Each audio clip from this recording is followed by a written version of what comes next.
ਦੁਨੀਆ ਦੀ ਇੱਕੋ ਇੱਕ ਜੰਗ ਹੋਏਗੀ ਮੁੱਦਕੀ ਦੀ ਜੰਗ, ਜਿਹਦੇ ਵਿੱਚ ਸਿੱਖ ਫੌਜ ਦੇ ਜਰਨੈਲ ਆਪਣੀਆਂ ਫੌਜਾਂ ਨੂੰ ਹਰਾਉਣ ਦੇ ਲਈ ਲੜ ਰਹੇ ਨੇ। ਇਸ ਮੌਕੇ ਦੇ ਉੱਤੇ ਲੜਾਈ ਜਿਹੜੀ ਫੇਰੂ ਸ਼ਹਿਰ ਤੋਂ ਆਪਣਾ ਮੁੱਦਕੀ ਦੀ ਹੋ ਰਹੀ ਸੀ, ਉਹ ਇੰਨੀ ਹੋ ਰਹੀ ਸੀ ਗਹਿ ਗੱਚ ਸਿਰਾਂ ਧਾਰਾਂ ਦੀਆਂ ਬਾਜ਼ੀਆਂ ਲੱਗ ਰਹੀਆਂ ਸੀ ਤੇ ਮੂਲੀਆਂ ਗਾਜਰਾਂ ਵਾਂਗੂ ਸਿੰਘ ਵੱਢੀ ਜਾਂਦੇ ਸੀ ਅੰਗਰੇਜ਼ਾਂ ਨੂੰ। ਤਾਂ ਉਹਨਾਂ ਆਖਿਆ ਵੀ ਇੱਥੇ ਕੋਈ ਲੜਾਈ ਦਾ ਮੈਦਾਨ ਇਹ ਨਹੀਂ ਗਾ, ਇਹ ਖਤਮ ਹੋ ਚੁੱਕੀ ਲੜਾਈ। ਇੱਥੇ ਖਲੋ ਕੇ ਫਿਰ ਉਹਨਾਂ ਨੇ ਫਾਇਰ ਕੀਤਾ ਹੈ ਤੋਪ ਦਾ ਜਾਂ ਮਾਰੂ ਹਥਿਆਰ ਦਾ ਤੇ ਵੰਗਾਰਿਆ ਭਈ ਆ ਜਾਓ, ਜੇ ਕੋਈ ਹੈ ਲੜਨ ਵਾਲਾ ਤਾਂ, ਨਹੀਂ ਤਾਂ ਇਹ ਮੈਦਾਨ ਸਾਡੇ ਹੱਕ 'ਚ ਹੋ ਗਿਆ ਹੈ। ਇਹ ਲੜਾਈ ਫਿਰ ਜਿਹੜੀ ਹੋਈ ਹੈ ਗਹਿ ਗੱਚ, ਇਸ ਲੜਾਈ ਦਾ ਤਾਂ ਫਿਰ ਅੰਤ ਹੀ ਨਹੀਂ। ਜਿਹੜਾ ਵਾਇਸਰਾਏ ਟੁੰਡੀ ਦੱਸਦੇ ਆ, ਉਹਨੇ ਆਣ ਕੇ ਫਿਰ ਆਪਦੇ ਆਪ ਦਾ ਰੈਂਕ ਨੀਵਾਂ ਕਰਕੇ ਤੇ ਆਖਿਆ ਮੈਂ ਲੜਾਈ ਲੜਾਂਗਾ, ਉਹ ਤੁਸੀਂ ਗਲਤ ਲੜਾਈ ਲੜ ਕੇ ਬੰਦੇ ਮਰਵਾ ਰਹੇ ਨੇ। ਇਸ ਥਾਂ 'ਤੇ ਉਹ ਫਿਰ ਉਹ ਲੜਾਈ ਹੋਈ ਹੈ। ਜਿਹੜੇ ਅੰਗਰੇਜ਼ ਸੀ ਉਹ ਵੀ ਸਿੱਖ ਫੌਜਾਂ ਨਾਲ ਲੜਾਈ ਨਹੀਂ ਸੀ ਚਾਹੁੰਦੇ, ਡਰਦੇ ਸੀ। ਜਿਹੜੇ ਸਿੱਖ ਸੀ ਉਹ ਵੀ ਲੜਨਾ ਨਹੀਂ ਸੀ ਚਾਹੁੰਦੇ, ਬਟ ਜਿਹੜੇ ਵਿਚਕਾਰਲੇ ਤੇਜਾ ਸਿੰਘ ਤੇ ਗੁਲਾਬ ਸਿੰਘ, ਲਾਲ ਸਿੰਘ ਸੀ, ਇਹ ਚਾਹੁੰਦੇ ਸੀ ਵੀ ਲੜਾਈ ਹੋਵੇ ਤੇ ਦਰਬਾਰ ਜਿਹੜਾ ਸਿੱਖਾਂ ਦਾ ਉਹ ਸਾਡੇ ਹੱਥਾਂ 'ਚ, ਹੋਇਆ ਵੀ ਇਸੇ ਤਰ੍ਹਾਂ ਇਹਨਾਂ ਦੋ ਨੂੰ ਫਿਰ ਸਿੰਘਾਂ ਨੇ ਝਟਕਾਇਆ ਦੋਨਾਂ ਨੂੰ। ਮਾਤਾ ਨੇ ਇੱਕ ਹਾਥੀ ਉੱਤੇ ਉਹਨੂੰ ਭਾਲਿਆ ਜਵਾਹਰ ਸਿੰਘ ਨੂੰ, ਤੇ ਉਹਦੇ ਆਪਦਾ ਜਿਹੜਾ ਪੁੱਤ ਛੋਟਾ ਸੀ, ਉਹਦਾ ਕੀ ਨਾਂ ਸੀ, ਉਹ ਉਹਦੀ ਗੋਦ 'ਚ ਬਾਤਾ। ਦਲੀਪ ਸਿੰਘ ਨੂੰ ਉਹਦੀ ਗੋਦ 'ਚ ਬਹਾ ਦਿੱਤਾ ਜਵਾਹਰ ਸਿੰਘ ਦੀ 'ਚ, ਬਈ ਇਹਨੂੰ ਫੜ ਕੇ ਬੈਠਾ ਨਹੀਂ, ਛੱਡੀ ਨਾ। ਤੇ ਉਹਨੂੰ ਉਹਦੀ ਬੁੱਕਲ 'ਚ ਬਹਾ ਕੇ ਤੇ ਉਹਨੂੰ ਫਿਰ ਮਜਬੂਰ ਹੋ ਕੇ ਉੱਥੇ ਜਾਣਾ ਪਿਆ ਦਰਬਾਰ 'ਚ। ਜਦੋਂ ਗਏ ਹਾਥੀ ਭਾਇਆ, ਜਦੋਂ ਉਤਰਨ ਲੱਗੇ ਨੇ ਤੇ ਝਟਪਟ ਸਿੰਘਾਂ ਨੇ ਹਮਲਾ ਕੀਤਾ ਹੈ ਤੇ ਬੱਚਾ ਫੜ ਕੇ ਉਹਨਾਂ ਪਾਸੇ ਕਰ ਲਿਆ ਹੈ ਤੇ ਜਵਾਹਰ ਸਿੰਘ ਦੇ ਟੁਕੜੇ ਕਰਤੇ ਨੇ। ਉਹਨੂੰ ਵੱਢ ਕੇ ਆ ਲੈ ਜਾ ਬੰਨ ਕੇ, ਕਹਿੰਦੇ ਉਹਨਾਂ ਨੇ, ਸਿੰਘਾਂ ਨੇ ਆਖਿਆ ਇਹਨੂੰ ਖੇਸ 'ਚ ਬੰਨ ਕੇ ਲੈ ਜਾ। ਉੱਥੇ ਫਿਰ ਨਾ ਸ਼ਾਹ ਮੁਹੰਮਦ ਦੇ ਕੁਝ ਸ਼ਬਦ ਆਉਂਦੇ ਨੇ, ਉਹ ਜਿੰਦਾਂ ਦੇ ਮੂੰਹ ਹੋਏ ਨੇ, ਜਿੰਨਾ ਕੋਹ ਕੇ ਮਾਰਿਆ ਵੀਰ ਵੇਰਾ, ਮੈਂ ਵੀ ਕਰਾਂ ਸੁਹਾਗਣਾ ਰੰਡੀਆਂ ਨਹੀਂ, ਮੈਂ ਹੁਣ ਦੱਸ ਨਹੀਂ ਸਕਦਾ। ਉਹਨੇ ਇਹ ਸ਼ਬਦ ਬੋਲੇ ਵੀ ਮੇਰੇ ਭਰਾ ਨੂੰ ਤੁਸੀਂ ਮਾਰਿਆ ਹੈ, ਹੁਣ ਤੁਹਾਡੇ ਜਿਹੜੇ ਟੁਕੜੇ ਮੈਂ ਕਰਾਵਾਂ। ਗੁੱਸੇ 'ਚ ਆ ਕੇ ਉਹਨੇ ਫਿਰ ਇਹਨਾਂ ਸਿੰਘਾਂ ਦੇ ਬਹੁਤ ਹੀ ਨੁਕਸਾਨ ਕੀਤਾ ਹੈ। ਇੱਕ ਜੱਲਾ ਨਾਂ ਉਹਦਾ ਬਾਹਮਣ, ਉਹਦਾ ਵੀ ਉਹਦੇ ਨਾਲ ਪੰਡਤ ਕਹਿੰਦੇ, ਉਹਦੇ ਨਾਲ ਉਹ ਦੋਵੇਂ ਜੱਲਾ ਪੰਡਤ ਤੇ ਹੀਰਾ ਸਿੰਘ, ਉਹਨਾਂ ਨੂੰ ਸਮਾਂ ਮਿਲ ਗਿਆ, ਉਹ ਖਜ਼ਾਨਾ ਲੁੱਟ ਕੇ ਭੱਜ ਪੜੇ। ਇੰਨਾ ਖਜ਼ਾਨਾ ਉਹ ਲੁੱਟਦੇ ਸੀ, ਜਿਹੜਾ ਜਲਿਆਂਵਾਲਾ ਬਾਗ ਹੈ ਨਾ, ਤੁਸੀਂ ਕਿਤੇ ਪੜ੍ਹਿਆ ਹੋਵੇ ਵੀ ਇਹ ਕਿਹਨੇ ਬਣਾਇਆ ਸੀ, ਕੌਣ ਬਣਾ ਗਿਆ, ਕਿੱਥੋਂ ਪੈਸਾ ਆਇਆ, ਇਹ ਮਹਾਰਾਜੇ ਦੇ ਦਰਬਾਰ ਦੇ ਵਿੱਚੋਂ ਜੱਲਾ ਲੈ ਗਿਆ ਸੀ। ਤੇ ਜੱਲੇ ਨੇ ਅੰਮ੍ਰਿਤਸਰ ਆ ਕੇ ਇਹ ਥਾਂ ਖਰੀਦ ਕੇ, ਜੱਲੇ ਦਾ ਬਾਗ ਸੀ ਉਹ, ਫਿਰ ਜਲਿਆਂਵਾਲਾ ਬਾਗ ਬਣ ਗਿਆ। ਉਹ ਬਣ ਗਿਆ ਜੱਲੇ ਵਾਲਾ ਹੈ, ਵੈਸੇ ਉਹਨੂੰ ਜਲਿਆਂਵਾਲਾ ਆਖੀ ਜਾਂਦੇ ਆ।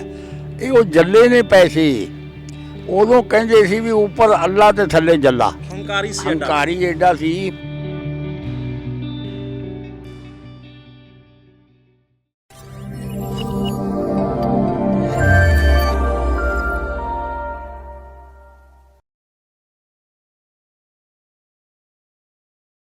ਸਤਿ ਸ੍ਰੀ ਅਕਾਲ ਜੀ, ਪੰਜਾਬ ਨਿਊਜ਼ ਦੇਖ ਰਹੇ ਹੋ ਤੇ ਮੈਂ ਆ ਸੁਖਬੀਰ ਸਿੰਘ ਚੈਣਾ। ਦਰਸ਼ਕੋ, ਅਸੀਂ ਬੈਠੇ ਹਾਂ ਇਸ ਸਮੇਂ ਮੁੱਦਕੀ ਦੀ ਧਰਤੀ ਦੇ ਉੱਪਰ। ਮੁੱਦਕੀ ਦੀ ਜੰਗ ਅੰਗਰੇਜ਼ ਤੇ ਸਿੱਖਾਂ ਦੀ ਪਹਿਲੀ ਜੰਗ, ਜੋ 18 ਦਸੰਬਰ 1845 ਨੂੰ ਮੁੱਦਕੀ ਦੀ ਧਰਤੀ ਦੇ ਉੱਪਰ ਲੜੀ ਜਾਂਦੀ ਹੈ। ਸੋ ਆਪਾਂ ਮੁੱਦਕੀ ਦੀ ਜੰਗ ਬਾਰੇ ਬਹੁਤ ਕੁਝ ਜਾਣਨਾ ਹੈ, ਜਾਣਕਾਰੀ ਪ੍ਰਾਪਤ ਕਰਨੀ ਹੈ, ਨਾਲ ਨਾਲ ਤੁਹਾਨੂੰ ਉਹ ਤਸਵੀਰਾਂ ਵੀ ਦਿਖਾਈ ਜਾਣੀਆਂ, ਤੇ ਨਾਲ ਨਾਲ ਸਾਡੇ ਨਾਲ ਇਸ ਸਮੇਂ ਨੇ ਬਾਪੂ ਗੁਰਬਚਨ ਸਿੰਘ ਜੀ। ਬਾਪੂ ਜੀ ਹੋਰਾਂ ਦੀ ਉਮਰ ਲਗਭਗ 94-95 ਵਰ੍ਹਿਆਂ ਦੀ ਹੋ ਚੁੱਕੀ ਹੈ, ਪਰ ਇਹਨਾਂ ਦੀ ਜਿਹੜੀ ਯਾਦ ਸ਼ਕਤੀ ਹੈ ਉਹ ਬਾਕਮਾਲ ਹੈ। ਸੋ ਬਾਪੂ ਜੀ ਦੇ ਨਾਲ ਆਪਾਂ ਗੱਲਾਂ ਬਾਤਾਂ ਕਰਨੀਆਂ ਨੇ ਮੁੱਦਕੀ ਦੀ ਜੰਗ ਬਾਰੇ, ਤੇ ਆਓ ਆਪਾਂ ਬਾਪੂ ਜੀ ਦਾ ਸਵਾਗਤ ਕਰਦੇ ਹਾਂ। ਬਾਪੂ ਜੀ ਵਾਹਿਗੁਰੂ ਜੀ ਕਾ ਖਾਲਸਾ ਵਾਹਿਗੁਰੂ ਜੀ ਕਾ ਖਾਲਸਾ ਵਾਹਿਗੁਰੂ ਜੀ ਕੀ ਫਤਿਹ। 1845 ਦੇ ਵਿੱਚ ਐਸਾ ਸਮਾਂ ਆਇਆ ਜਦੋਂ ਮਹਾਰਾਜਾ ਰਣਜੀਤ ਸਿੰਘ ਜੀ ਅੱਖਾਂ ਮੀਟ ਗਏ ਸੀ ਤੇ ਉਸ ਵੇਲੇ ਰਾਜ ਦੇ ਵਿੱਚ ਫੁੱਟ ਪੈ ਗਈ ਸੀ ਤੇ ਡੋਗਰਿਆਂ ਦਾ ਜਿਹੜਾ ਸੀ ਉੱਥੇ ਬੋਲਬਾਲਾ ਹੋ ਗਿਆ। ਇੱਕ ਗਰੁੱਪ ਤਾਂ ਡੋਗਰਿਆਂ ਦਾ ਬਣ ਗਿਆ, ਦੂਜਾ ਮਾਤਾ ਦਾ ਬਣ ਗਿਆ ਤੇ ਮਾਤਾ ਜਿਹੜੇ ਬੁਰਸ਼ੇ ਸੀ ਨਾ, ਜਿਹੜੇ ਲੁੱਟਣ ਵਾਲੇ ਸੀ ਖਜ਼ਾਨਿਆਂ ਨੂੰ, ਉਹਨਾਂ ਨਾਲ ਹੋ ਗਿਆ। ਤੇ ਇੱਕ ਸਮਾਂ ਆਇਆ ਕਿ ਮਾਈ ਇਕੱਲੀ ਰਹਿ ਗਈ, ਮਾਤਾ ਜਿੰਦਾ ਜਿਹੜੀ ਸੀ, ਤੇ ਉਹਦਾ ਭਰਾ ਜਵਾਹਰ ਸਿੰਘ ਰਹਿ ਗਿਆ ਤੇ ਦੂਜੇ ਉਹਨੂੰ ਸਾਰੇ ਛੱਡ ਗਏ ਸੀ ਤੇ ਉਹਦਾ ਬੜਾ ਖਤਰਨਾਕ ਹਾਲਤ ਹੋਇਆ। ਕਿਸੇ ਸਮੇਂ ਜਿਹੜੇ ਡੋਗਰੇ ਸੀ ਉਹ ਲੜਾਈ ਚਾਹੁੰਦੇ ਸੀ ਤੇ ਲੁੱਟਣਾ ਚਾਹੁੰਦੇ ਸੀ।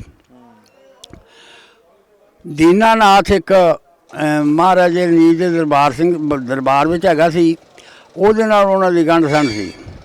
ਉਹਨੇ ਸਾਰੀਆਂ ਫੌਜਾਂ ਨੂੰ ਸੱਦ ਕੇ ਨਾ ਤੇ ਭਾਲਿਆ ਤੇ ਭਾ ਕੇ ਆਖਿਆ, ਵੇਖੋ ਆ ਸਿੰਘੋ, ਅੱਜ ਆਪਾਂ ਅੰਗਰੇਜ਼ਾਂ ਨਾਲ ਲੜਾਈ ਕਰਨੀ ਹੈ, ਆਪਣਾ ਕੋਈ ਪਤਾ ਨਹੀਂ ਆਪਾਂ ਮੁੜ ਕੇ ਆਈਏ ਕਿ ਨਾ ਆਈਏ, ਤੇ ਆਪਾਂ ਇੱਕ ਵਾਰ ਜਾ ਕੇ ਬਾਲੀ ਬੱਚੇ ਨੂੰ ਮਿਲ ਆਈਏ। ਕੋਈ ਪਤਾ ਨਹੀਂ ਅਸਾਂ ਬੱਚਿਆਂ ਨੂੰ ਮਿਲਣਾ ਕਦੇ ਕਿ ਨਹੀਂ ਮਿਲਣਾ, ਸਾਡਾ ਪਰਿਵਾਰ ਅੱਜ ਤੋਂ ਲੈ ਕੇ ਵਿਛੜਿਆ ਸਮਝੋ। ਉਹਦੀ ਅਸਲੀ ਮਨਸ਼ਾ ਸੀ ਵੀ ਇਹ ਜਾ ਕੇ ਪਿਛਾਂ ਮੁੜ ਕੇ ਨਾ ਆਉਣ। ਪਰ ਉਹ ਜਿਹੜੇ ਸੂਰਮੇ ਸੀ ਉਹ ਦੱਸੇ ਹੋਏ ਮੁਤਾਬਕ ਵੀ ਇੰਨੇ ਚਿਰ ਨੂੰ ਆਇਆ ਜੇ, ਉਹਨਾਂ ਦਾ ਮਨ ਤਾਂ ਸੀ ਵੀ ਇਹਨਾਂ ਆਉਣਾ ਹੀ ਨਹੀਂ, ਪਰ ਉਹ ਦੱਸੇ ਟਾਈਮ 'ਤੇ ਫੇਰ ਵੀ ਆ ਗਏ। ਫਿਰ ਉਹਨਾਂ ਨੂੰ ਲੜਾਈ ਵਾਸਤੇ ਝੋਕਣਾ ਪਿਆ।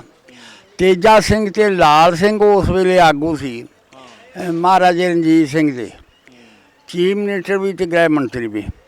ਉਹ ਫਿਰ ਲੈ ਕੇ ਫੌਜਾਂ ਨੂੰ ਦਰਿਆ ਟੱਪ ਆਏ। ਦਰਿਆ ਟੱਪ ਕੇ ਜਦੋਂ ਆਏ ਤਾਂ ਫਿਰ ਉਹਨਾਂ ਸੋਚਿਆ ਵੀ ਇਹ ਉੱਧਰੋਂ ਅੰਗਰੇਜ਼ ਆ ਰਿਹਾ ਲੁਧਿਆਣੇ ਤੋਂ ਫੌਜ ਲੈ ਕੇ, ਤੇ ਜਿੱਥੇ ਇੱਕ ਲੜਾਈ ਹੁੰਦੀ ਹੈ ਪਤਾ ਨਹੀਂ ਕਿੱਥੇ ਕੁ ਹੋਵੇ, ਪਰ ਇਹ ਬੜੇ ਭੂਤਰੇ ਹੋਏ ਨੇ, ਇਹਨਾਂ ਨੇ ਉਹਨਾਂ ਨੂੰ ਪੈਰ ਨਹੀਂ ਉਹਨਾਂ ਦੇ ਲੱਗਣ ਦੇਣੇ। ਇਸ ਵਾਸਤੇ ਕੋਈ ਨਵਾਂ ਢੰਗ ਸੋਚੋ। ਫੇਰੂ ਸ਼ਹਿਰ ਆਣ ਕੇ ਰਾਹ ਦੇ ਵਿੱਚ ਉੱਥੇ ਬਹਾ ਕੇ ਕਹਿਣ ਲੱਗੇ, ਵੇਖੋ ਸਿੰਘੋ, ਉਹਦੇ ਝੋਟੇ ਨੂੰ ਮਾਰ ਲਿਆ, ਜੂਆਂ ਆਪੇ ਮਰ ਜਾਣਗੀਆਂ। ਇੱਥੇ ਤਾਂ ਇੱਕ ਮਾਮੂਲੀ ਜਿਹਾ ਬੰਦੀ ਲੜਾਈ ਦੀ ਗੱਲ ਹੈ, ਤੇ ਫਿਰੋਜ਼ਪੁਰ ਜਿਹੜਾ ਕੈਪਟਨ ਬੈਠਾ ਹੈ ਨਾ ਲੜਕੇ, ਉਸ ਨੂੰ ਫੜ ਲਓ।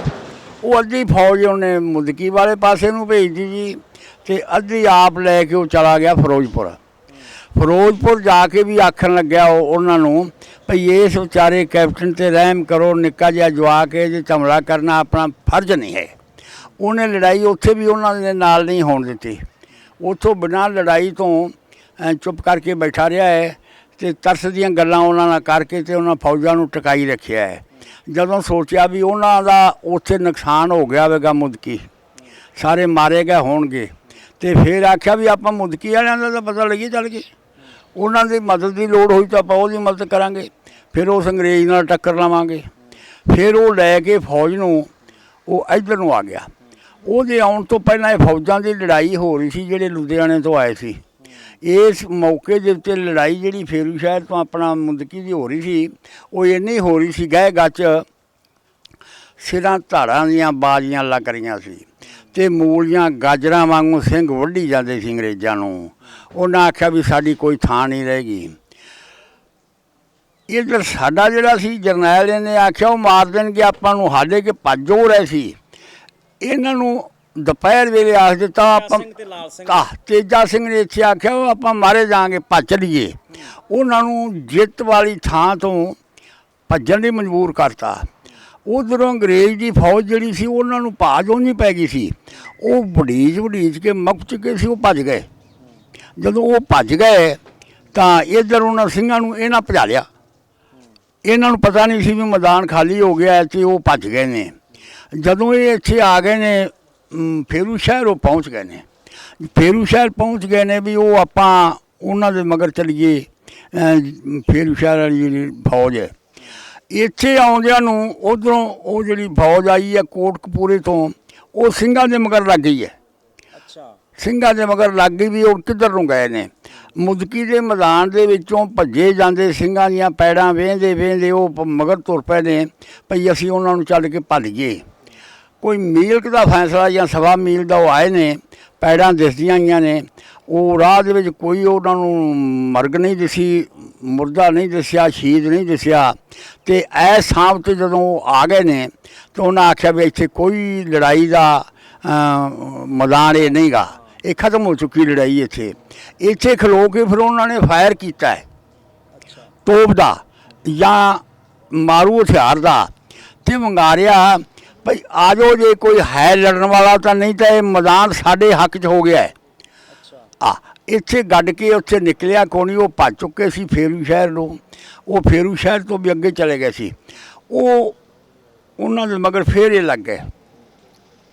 ਜਦੋਂ ਮਗਰ ਲੱਗ ਗਏ ਨੇ ਝੰਡਾ ਗੱਡ ਕੇ, ਉਧਰ ਉਹਨਾਂ ਨੂੰ ਪਤਾ ਲੱਗਾ ਵੀ ਆਪਾਂ ਤਾਂ ਉਹ ਭੱਜ ਗਏ ਸੀ ਤੇ ਆਪਾਂ ਐਵੇਂ ਭੱਜੋ, ਫੇਰ ਪਿਛਾਂਹ ਮੁੜ ਆਏ। ਉਹ ਸਭਰਾਵਾਂ ਦੇ ਤਕਰੀਬਨ ਨੇੜਿਓਂ ਹੋ ਕੇ ਪਿਛਾਂਹ ਮੁੜੇ ਆਉਂਦੇ ਨੇ। ਘੰਟੇ ਡੂਢ ਦੇ ਵਿੱਚ ਦੋਵੇਂ ਫੌਜਾਂ ਫੇਰੂ ਸ਼ਹਿਰ ਫਿਰ ਇਕੱਠੀਆਂ ਹੋ ਗਈਆਂ। ਇਹ ਲੜਾਈ ਫਿਰ ਜਿਹੜੀ ਹੋਈ ਹੈ ਗਹਿ ਗੱਚ, ਇਸ ਲੜਾਈ ਦਾ ਤਾਂ ਫਿਰ ਅੰਤ ਹੀ ਨਹੀਂ। ਜਿਹੜਾ ਵਾਇਸਰਾਏ ਟੁੰਡੀ ਦੱਸਦੇ ਆ, ਉਹਨੇ ਆਣ ਕੇ ਫਿਰ ਆਪਦੇ ਆਪ ਦਾ ਰੈਂਕ ਨੀਵਾਂ ਕਰਕੇ ਤੇ ਆਖਿਆ ਮੈਂ ਲੜਾਈ ਲੜਾਂਗਾ, ਉਹ ਤੁਸੀਂ ਗਲਤ ਲੜਾਈ ਲੜ ਕੇ ਬੰਦੇ ਮਰਵਾ ਰਹੇ ਨੇ। ਇਸ ਥਾਂ 'ਤੇ ਉਹ ਫਿਰ ਉਹ ਲੜਾਈ ਹੋਈ ਹੈ। ਅੱਛਾ ਬਾਪੂ ਜੀ, ਇੱਕ ਹੋਰ ਦੱਸੋ ਵੀ ਜਿਹੜੇ ਅੰਗਰੇਜ਼ ਸੀ ਉਹ ਵੀ ਸਿੱਖ ਫੌਜਾਂ ਨਾਲ ਲੜਾਈ ਨਹੀਂ ਸੀ ਚਾਹੁੰਦੇ, ਡਰਦੇ ਸੀ।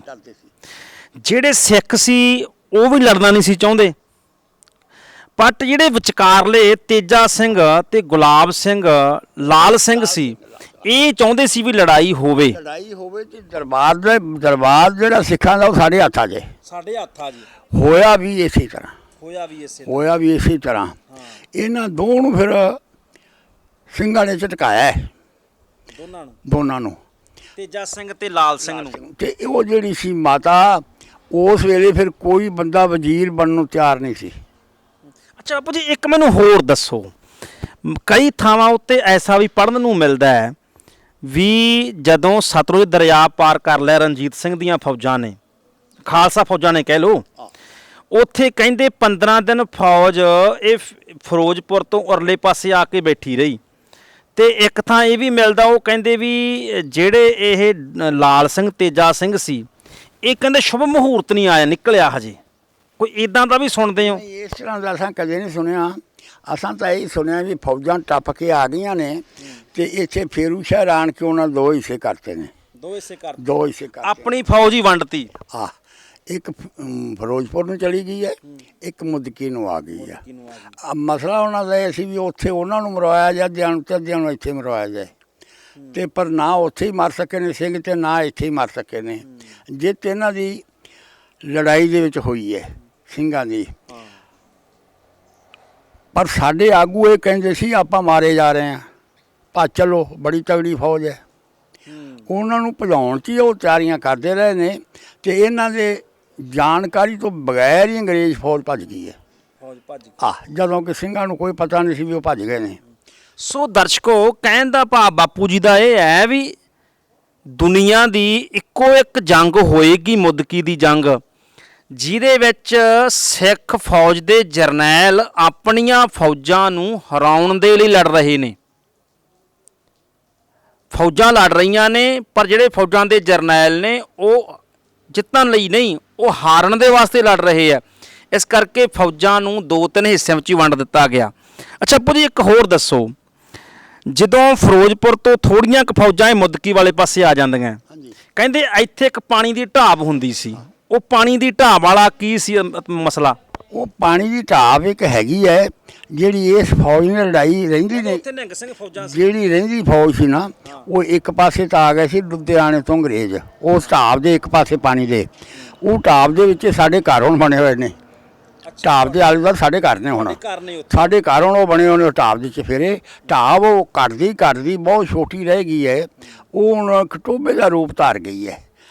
ਤੇ ਉਹਦੇ ਪਾਸੇ 'ਚ ਉਹਨਾਂ ਨੇ ਬੜਾ ਸੋਹਣਾ ਪਾਰਕ ਬਣਾ ਕੇ, ਬੂਹੇ ਲਾ ਬਾਰੀਆਂ ਲਾ ਕੇ ਬੜੀ ਅੱਛੀ ਥਾਂ ਬਣਾ ਦਿੱਤੀ ਹੈ। ਪਿੰਡ ਦੀ ਪੰਚਾਇਤ, ਸਾਡੇ ਲੰਬਰਦਾਰ ਗੁਰਮੀਤ ਸਿੰਘ ਨੇ ਚੰਗਾ ਉੱਥੇ ਖਰਚ ਕੀਤਾ ਹੈ ਤੇ ਉਹਦਾ ਪਾਰਕ ਬਣਾ। ਕਹਿੰਦੇ ਵੀ ਲੜਾਈ ਜਿਹੜੀ ਸ਼ੁਰੂਆਤ ਉੱਥੋਂ ਹੋਈ, ਵੀ ਨਿਹੰਗ ਫੌਜਾਂ ਉੱਥੇ ਜਾ ਵੜੀਆਂ, ਉਧਰ ਅੰਗਰੇਜ਼ ਉਧਰ ਆ ਗਏ, ਉੱਥੇ ਆ ਗਏ, ਉਸ ਥਾਂ 'ਤੇ ਫਿਰ ਲੜਾਈ ਹੋਈ ਪਾਣੀ ਦੀ ਢਾਬ 'ਤੇ। ਤੇ ਉਸ ਤੋਂ, ਪਰ ਉਹ ਪਾਣੀ ਦੇ ਵਿੱਚ ਤਾਂ ਲੜਨਾ ਹੀ ਨਹੀਂ ਸੀ, ਲੜਨਾ ਤੋਂ ਉਹਨਾਂ ਦੇ ਕੰਢਿਆਂ ਤੋਂ ਤੇ ਪਾਸੇ 'ਤੇ ਸੀ ਹੋ ਕੇ, ਔਰ ਇਸ ਰੇਤ ਵਾਲੀ ਥਾਂ 'ਤੇ, ਝਾੜੀਆਂ ਵਾਲੀ ਥਾਂ 'ਤੇ, ਸਰ ਬੂਟੇ ਵਾਲੀ ਥਾਂ 'ਤੇ ਇਹੋ ਜਿਹਾ ਹੀ ਇੱਥੇ ਮੈਦਾਨ ਸੀ ਮੁਦਕੀ ਦਾ, ਜਿਹਦੇ ਵਿੱਚ ਉਹ ਲੜੇ ਸੀ।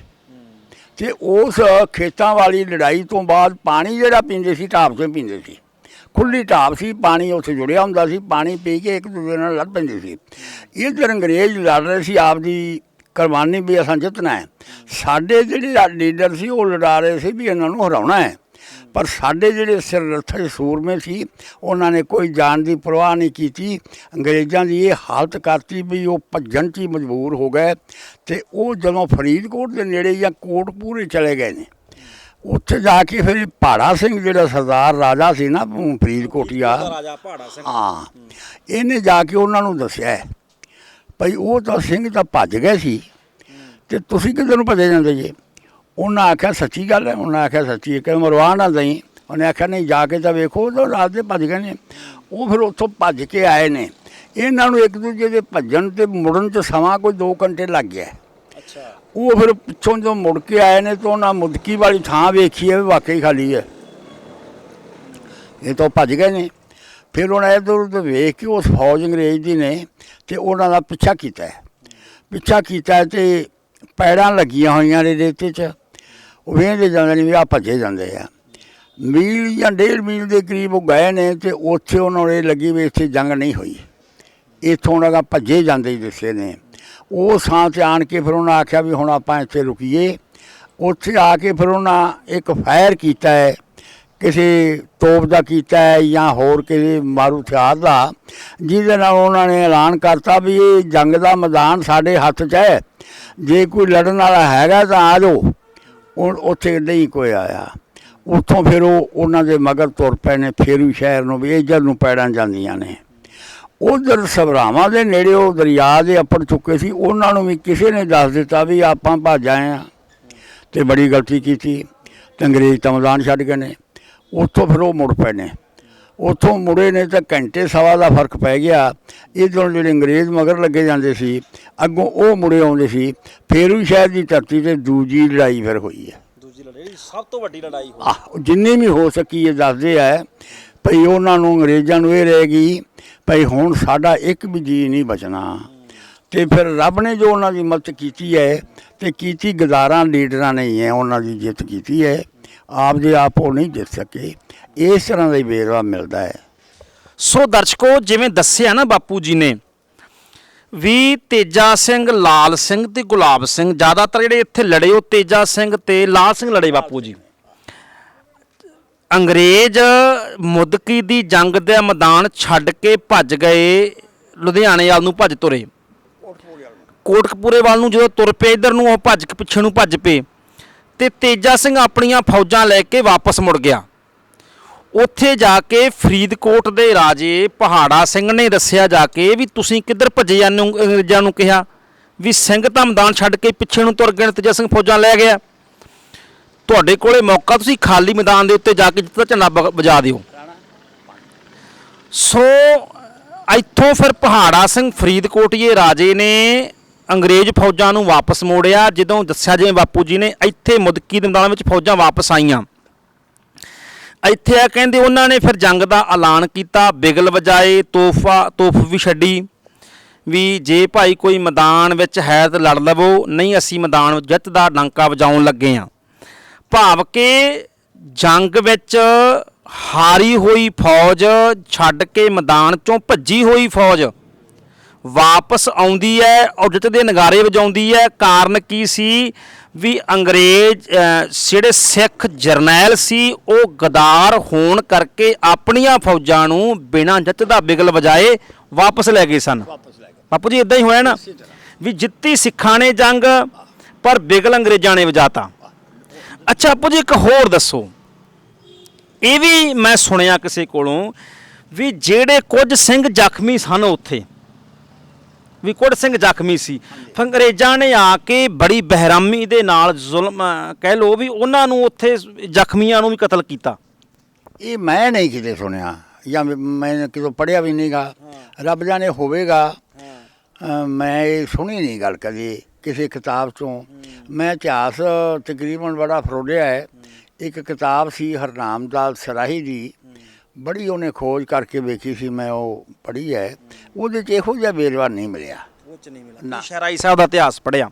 ਮੈਂ ਉਹ ਨਹੀਂ ਅੱਛਾ ਬਾਪੂ ਜੀ, ਵੇਖੋ ਇੱਕ ਮੈਨੂੰ ਹੋਰ ਗੱਲ, ਜਦੋਂ ਰਣਜੀਤ ਸਿੰਘ ਦੀ ਮੌਤ ਹੋ ਜਾਂਦੀ ਹੈ, ਉਸ ਤੋਂ ਬਾਅਦ ਜਿਹੜੀ ਮਾਤਾ ਜਿੰਦਾ ਸੀ, ਮਾਤਾ ਜਿੰਦਾ ਦਾ ਭਾਈ ਜਵਾਹਰ ਸਿੰਘ ਸੀ, ਉਹਨਾਂ ਦੇ ਨਾਲ ਇਹ ਡੋਗਰਿਆਂ ਦੀ ਭਾਈ ਸੀ। ਹਾਂ, ਜਵਾਹਰ ਸਿੰਘ ਭਰਾ ਸੀ ਉਹਨਾਂ ਦਾ,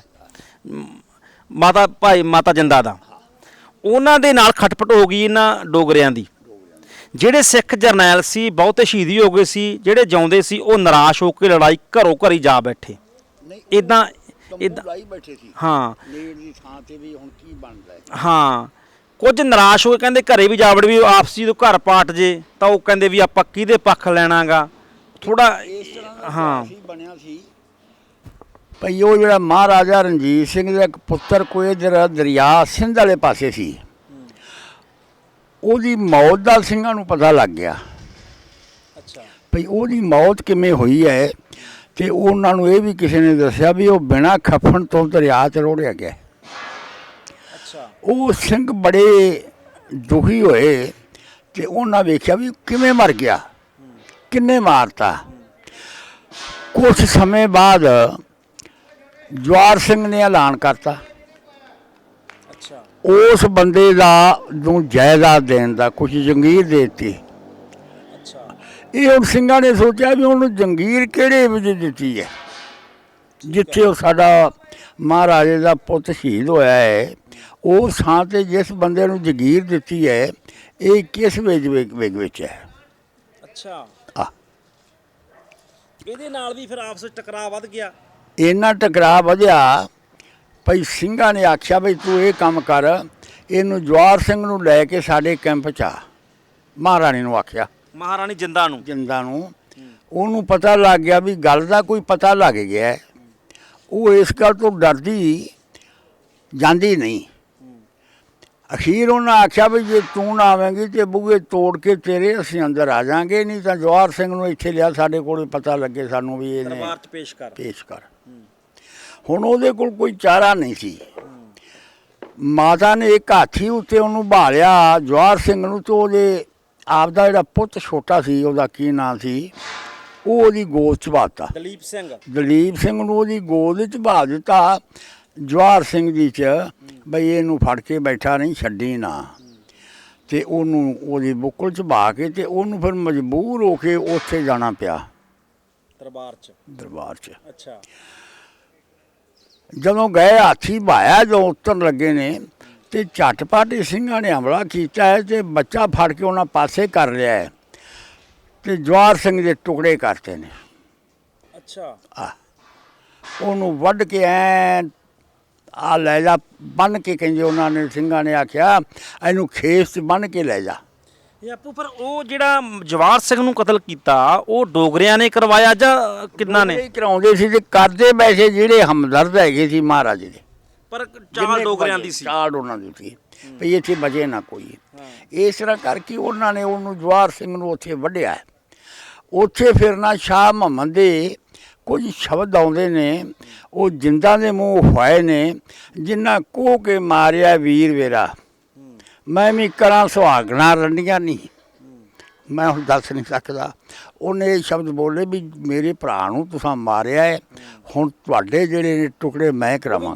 ਗੁੱਸੇ 'ਚ ਆ ਕੇ ਉਹਨੇ ਫਿਰ ਇਹਨਾਂ ਸਿੰਘਾਂ ਦੇ ਬਹੁਤ ਹੀ ਨੁਕਸਾਨ ਕੀਤਾ ਹੈ, ਜਿੰਨਾ ਕਰ ਸਕੀਏ।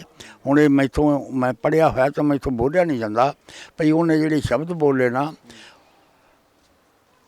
ਲੰਮੇ ਪੈਣਗੇ ਵੈਣ ਪੰਜਾਬ ਅੰਦਰ ਜਦੋਂ ਹੋਈਆਂ ਸੁਹਾਗਣਾ ਰੰਡੀਆਂ ਨਹੀਂ, ਇਸ ਤਰ੍ਹਾਂ ਦੇ ਸ਼ਬਦ ਬੋਲ ਕੇ ਉਹਨੇ ਫਿਰ ਬੜੇ ਇਹਨਾਂ ਦਾ ਵੀ ਨੁਕਸਾਨ ਕੀਤਾ ਸਿੰਘਾਂ ਦਾ।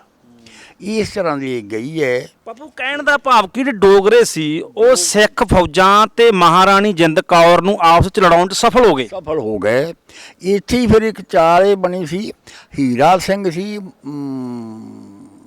ਗੁਲਾਬ ਸਿੰਘ ਦਾ ਪੁੱਤਰ। ਅੱਛਾ, ਉਹਦੇ ਨਾਲ ਮਹਾਰਾਜਾ ਪਿਆਰ ਬੜਾ ਕਰਦਾ ਸੀ ਤੇ ਉਹਨੂੰ ਫਿਰ ਮਹਾਰਾਣੀ ਨੂੰ ਕਰਨਾ ਪੈਂਦਾ ਸੀ। ਇੱਕ ਜੱਲਾ ਨਾਂ ਦਾ ਬਾਹਮਣ, ਉਹਦਾ ਵੀ ਉਹਦੇ ਨਾਲ ਪੰਡਤ ਕਹਿੰਦੇ ਆਹ ਪੰਡਤ ਕਹਿੰਦੇ, ਉਹਦੇ ਨਾਲ ਉਹ ਦੋਵੇਂ ਜੱਲਾ ਪੰਡਤ ਤੇ ਹੀਰਾ ਸਿੰਘ ਉਹਨਾਂ ਨੂੰ ਸਮਾਂ ਮਿਲ ਗਿਆ, ਉਹ ਖਜ਼ਾਨਾ ਲੁੱਟ ਕੇ ਭੱਜ ਪੜੇ। ਅੱਛਾ, ਇੰਨਾ ਖਜ਼ਾਨਾ ਉਹ ਲੁੱਟਦੇ ਸੀ।